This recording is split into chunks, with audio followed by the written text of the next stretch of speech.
আজকে এমন একটা মজার খাবার রান্না করতে চলেছি। এটা সবার খুবই পছন্দ, সবার খুবই জনপ্রিয়, পপুলার। আমরা বিশেষ করে মেয়েদের জিভে জল আসার মতো একটা লোভনীয় আচার। রসুন এবং নাগা মরিচ, সাথে আমি এড করেছি তেঁতুলের তেঁতুল। তেঁতুলটা আমি একটু তেঁতুলের শাঁসগুলা ফেলে একটু ভিনেগার দিয়ে আমি লিকুইড করে নিয়েছি। তো চলুন দেখা যাক। আমরা সরিষার তেলে আস্তে আস্তে সব আচারের মশলাগুলো এড করে দিয়েছি। রসুনের খোসা ছাড়ানো, মরিচ শুকনো হালকা ভাজা, মশলার মিশ্রণ তৈরি করা, তেল এবং ভিনেগারে ভিজিয়ে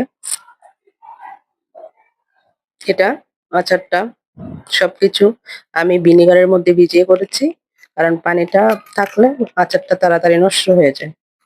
তো সবকিছু শুকনো এবং ভিনেগার দিয়ে রাখলে আচারটা অনেকদিন সংরক্ষণ করে খাওয়া যায়।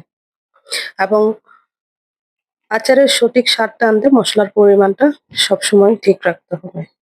যারা আচারের ঝাল কম খেতে চায় তাদের জন্য চাইলে আপনি চিনি ব্যবহার করতে পারেন। বা অনেকে এই চিনি যাদের প্রবলেম আছে তারা গুড় ইউজ করতে পারে। তাহলে আচারের স্বাদটা দ্বিগুণ হয়ে যায়।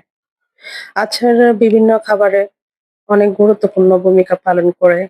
আমাদের মাঝে মধ্যে খিচুড়ি সময় খিচুড়ি থেকে খেতে খুব ভালো লাগে। বিশেষ করে বাঙালি খাবারগুলোতে। এবং আমরা সবাই জানি নাগা মরিচ বিশ্বের জাল মরিচের মধ্যে সবচেয়ে অন্যতম একটা মরিচ। সো খুবই জাল এবং খুবই মজার একটা আচার। তো সবাই পছন্দ করে এটি খেতে। তো সব উপকরণ মিশিয়ে এবং আমি সবকিছু এড করে দিয়ে নাড়াচাড়া করছি না অল্প আঁচে রেখে আমি ২০ মিনিট এভাবে চুলায় রেখে আস্তে আস্তে আচারটা নেড়ে ছেড়ে রান্না করছিলাম। আচারটা আস্তে আস্তে হয়ে আসছে ও এত সুন্দর একটা স্মেল আসছে। খুব ভালো লাগছে নাগা মরিচ এবং তেঁতুল, রসুন সবকিছু মিক্সিং ব্লেন্ডারে খুব সুন্দর একটা স্মেল। অনেক স্মেলটা নিতে অনেক ভালো লাগছে। এবং অনেকেই জানি না আমরা রসুন এবং নাগা মরিচের রসুনের মধ্যে আমরা সবাই জানি অনেক পুষ্টিগুণ আছে। রসুন আমাদের ব্লাড প্রেশার, হাই প্রেশারের জন্য অনেক চরমভাবে কাজ করে, অনেক উপকারী। আমরা অনেক সময় তেঁতুল এবং রসুন দিয়েও আচার বানিয়ে থাকি। তো অনেক আচার অনেকভাবে বানানো যায়। তো আমি রসুন এবং তেঁতুলের সাথে নাগা মরিচটা এড করলাম।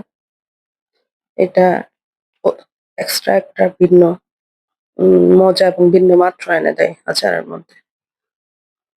খুব ভালো লাগে, অনেকে বানায়, অনেক আপুরা বানাচ্ছে দেখে।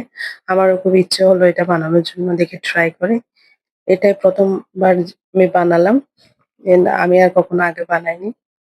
জানি না কেমন হবে। ভাইয়েরা আপুরা কমেন্ট করে জানাবেন আমার আচার দেখতে কেমন লাগছে। আ জানি না, দেখে মনে হচ্ছে ভালো হবে। দোয়া করবেন, সবাই কমেন্ট করে জানাবেন প্লিজ।